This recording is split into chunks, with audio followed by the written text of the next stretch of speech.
What's going on, YouTube? I hope this video finds you well.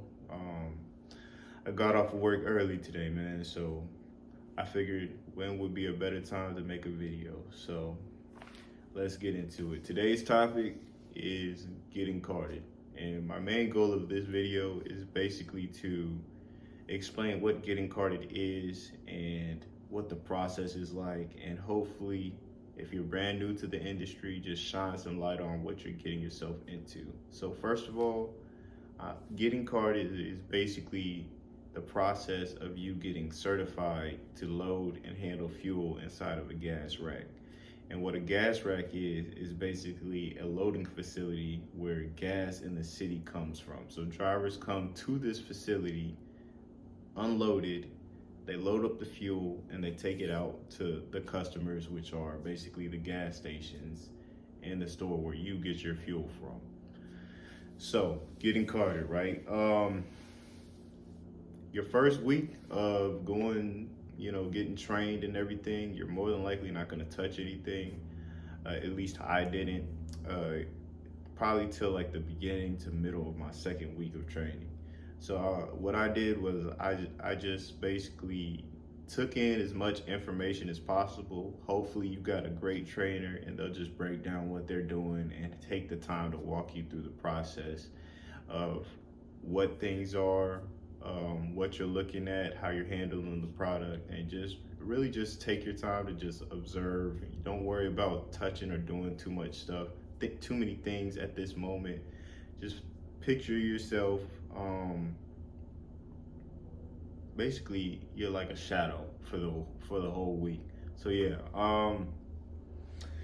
getting carded. I'm not gonna break down all the specific nuances of loading the fuel at this moment because that video would be like 30-40 minutes long. But anyways, getting carded. So you're gonna be going into these facilities with your trainer. They're gonna be walking you through what they're doing, how they're handling the product, and at the same time, they should be also telling you what emergency steps you would need to take in the case of danger, what to do, how to shut product off, what to do in case you have a spill or scully out, Also, they should be explaining to you the rules of the rack. I'm gonna warn you up front that you only get so many times to mess up at these places until they lock you out for life.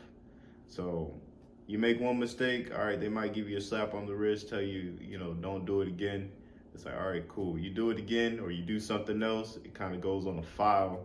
So you have a record at these places. So yeah, it goes on a file. They might lock you out for 2 days. The next time might be a week. Next time might be, 2 weeks. It'll just keep escalating until they're finally saying like, all right, you're done here.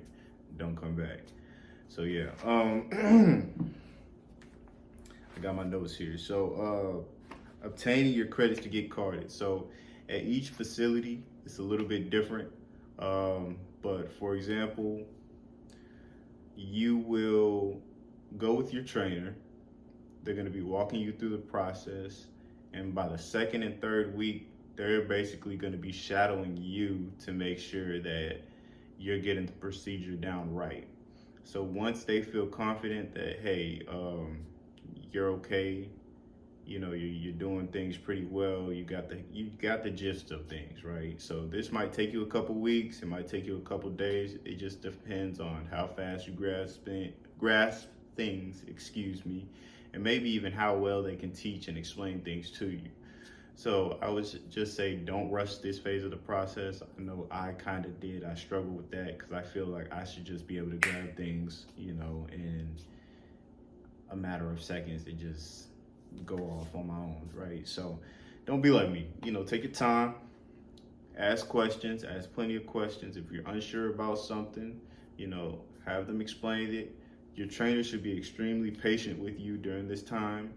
And if they're not, I'm gonna be honest, go ask for a new trainer, because the last thing you want to be doing is rushing with these types of products. This is hazardous materials we're dealing with. So I just want to stress to you the importance of the safety, proper handling of the product, and just fully grasping everything that you need. So let's continue. Once you have the gist of loading the product and handling product within the facility down, you'll then have to get credits.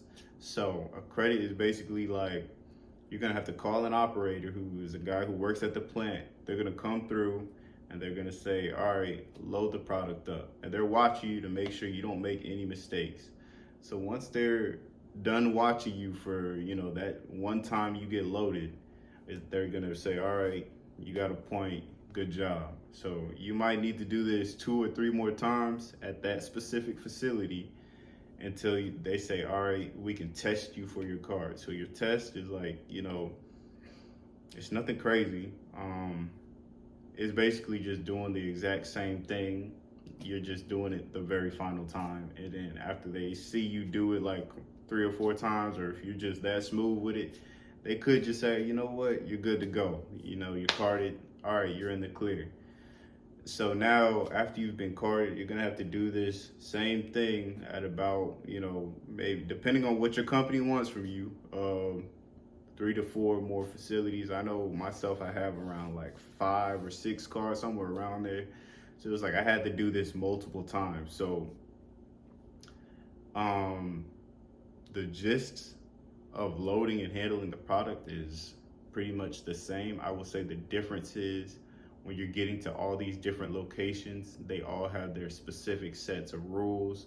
Some of them want you to wear fireproof clothing with long sleeves and reflectives and a hard hat and goggles. And other places, they don't care if you wear a t-shirt, right? And they're just like, don't mess up. You mess up, you're out here. But I just want to say, you'll just be getting plenty of practice during this time, so there's no need to stress about it. It's all relatively the same. Once you start getting into the motions of, getting carded, loading up, you'll just be getting those repetitions, and it becomes like a muscle memory. And before you know it, maybe a month down the line of getting, several cards under your belt, you're good to go, and it's like you're running now, So after you get carded and everything, I just want to say, always take your time to get loaded, double check what you're loading, double check what's on the screen. You just always want to be making sure you're following a system with things that you're consistently doing every time you get loaded and every time you get unloaded. And another thing I would say is always make sure the compartments in your truck are empty, because if you scully out, which is basically you overfilling a compartment with fuel, is going to be a whole different situation. So I would just say, take your time when you're doing these things. My bad, I'm just making sure I touched on everything with my notes. Take your time when you're doing these things. Double check, triple check.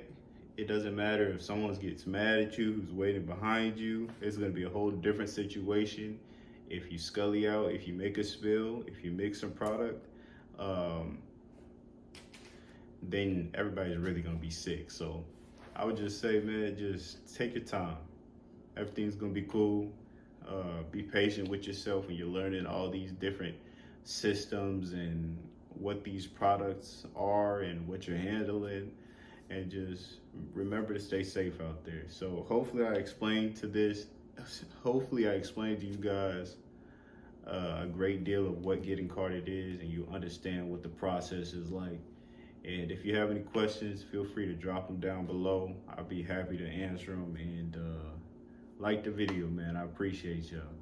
Later.